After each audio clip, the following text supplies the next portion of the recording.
I'm talking with Bob Seidenschwartz from SG Long and Company, and Bob, lots of calls coming in asking what in the world happened on the stock market today. People are confused as to, what in the world China has to do with all this, and why is it affecting us so deeply, and what's happening? So, Peter, China is the second largest economy in the world behind the United States. So when China gets indigestion, so does the rest of the world. So when you couple that with European slowdown, which has been going on, hence their quantitative easing, U.S. economy is growing but slowly, and then you get news coming out of China about devaluation on the yuan, and always the issue, can you trust the information economically that you're getting? And I feel, and I put this out there publicly, that there's reason to be cautious that there may be more of a slowdown taking place in China than has first been reported, and hence this was the trigger. So the Dow was down over 3% today. The S&P was off 3.18%, and the NASDAQ was off 3.5%. Largest downturn since 2011. So you saw a lot of selling, momentum, retail. To call it a panic, no. If this continues for several days, I would tell the public this is creating some great opportunities for those that seek out, good companies with good balance sheets. Now, someone else told me that the price of oil is also hasn't been this low for quite some time. What impact is that having?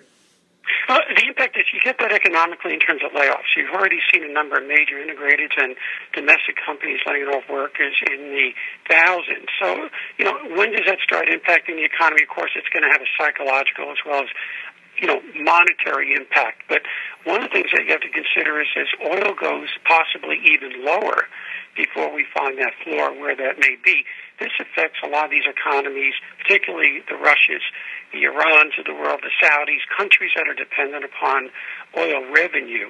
So that then has a additional effect of perception and in some cases that reality of slowing some of these economies when prices stay down.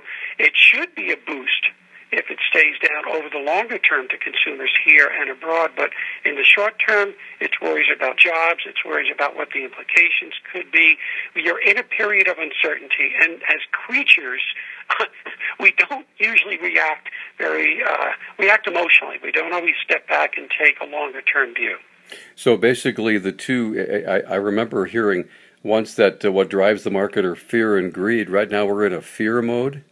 I hesitate to say, full-blown fear. You would say by today's reaction that probably certainly appears to be the case. And remember, we've been hitting record highs with the market. We've been talking about this for months. But, we were due for a healthy, normal correction that hasn't taken place.